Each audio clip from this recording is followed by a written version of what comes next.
guest this week recently released the second single off of his self-titled major debut album, titled David Cook. Welcome. How you doing, man? Okay, man. How are you? There it is. I like this guy. So now, tell me. Apparently, I read in Blender that you have like this great eclectic music taste. You used to listen to like from Boyz II Men to Garth Brooks all the way to White Zombie, and that's like a huge spectrum. Tell me about what you're listening to now. You know, it's strange. Like, as technology's advanced, I've really found myself. I'll go to the iTunes front page, Okay, or I'll watch TV like Fuse and try to find new artists that way. And very recently, I've come across two artists that I really enjoy.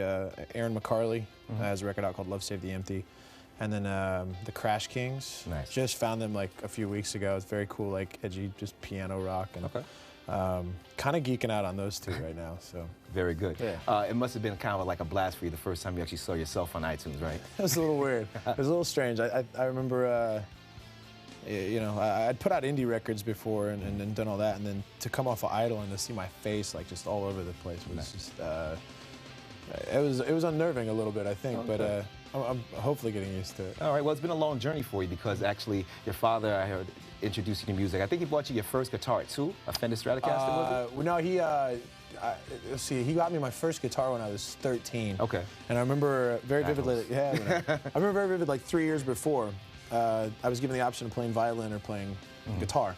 And there was this cute girl that played cello in the orchestra. So I went and played violin for 3 years. Didn't work out, and then just kind of fell backwards into the guitar thing and fell in love with it real quick. I remember asking for a drum kit, and I got a guitar instead, so That's thanks, right. Dad. All right.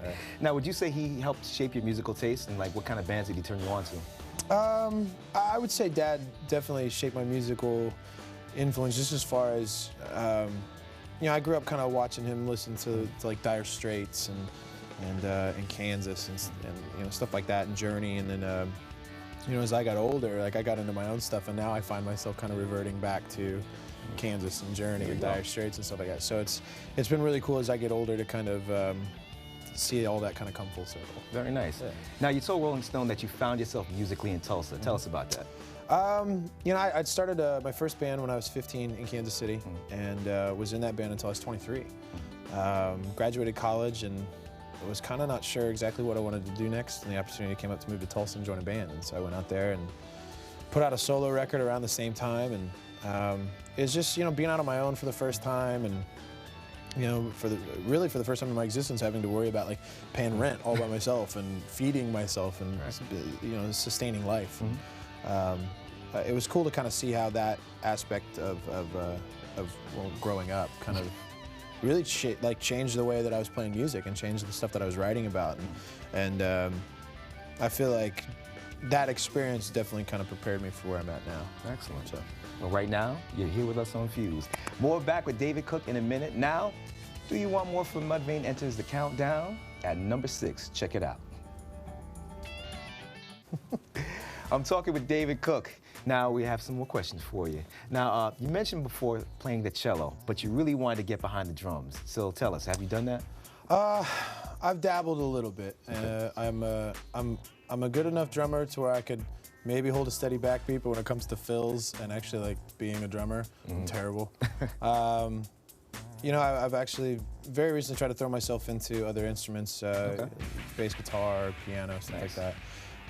All kind of with the goal of maybe doing a little bit of everything on the next record and kind of just, you know, developing new sounds along the way. So, but yeah, I don't know. Right now I'm still trying to wrap my head around the guitar a little bit more too. So. I got you.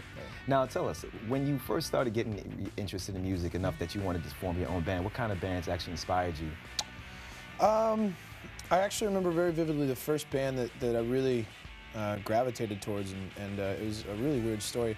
This band called 8 Stop 7, out of, I believe, Formosa, California. They put out a major label record and were kind of out supporting it and doing their thing. And the singer actually ended up somehow, some weird like routine of events or whatever. He ended up at my high school. My high school every year does this male beauty pageant thing called Mr. Jaguar. And I was competing in it my senior year in high school, and he ended up being a celebrity judge. And me and my friends, we played, I think we played Paradise City by Guns N' Roses for the talent portion. Gotcha. And afterwards, he actually, he pulled us aside and he was like, you guys should go cut a record. You guys should cut a demo. You're actually really good. And that really stuck with me. I don't know, because I don't know that I had that fire under me beforehand. And so we went in like 2 weeks later and cut a demo, and just kind of all snowballed from there. So yeah, the guy's name is Evan Sulagoff. So. All right. So you're giving him props right now. Absolutely. All right, now don't go anywhere. We'll talk with David more after this.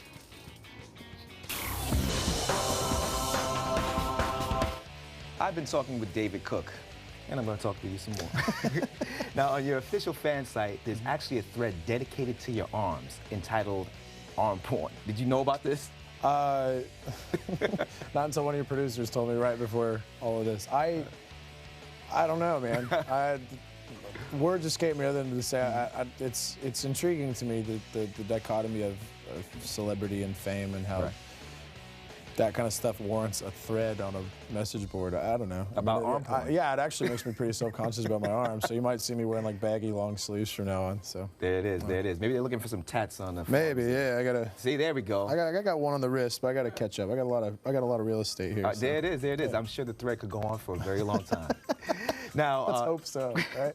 Recently, you actually performed on the same bill with Blue October. Tell us about that. Yeah, you know, that was a really cool kind of moment for me personally. I'm a big Blue October fan, and before their latest stint on Universal, they put out a record called History for Sale, an amazing record, definitely one that I think I ruined the CD. I played it so much. Wow. And to share the stage with them, you know, in my hometown of Kansas City so many years later, was really cool. Got to meet them backstage, like the nicest guys, and just kind of, I don't know, just kind of reaffirmed to me that you know, there's good music made by good people. Gotcha. Yeah. Well, I think you're a good person too, man. Once again, fist pump. Thank you very much for stopping by today, man. It was great having you. Thank you. Unfortunately, we're out of time with David, but you'll see one of his videos later on in the show. That means you're kind of high up on the countdown. All right. Check out his album, David Cook, if you've not already. Up next, Say It from Blue October, your friends in at number 5.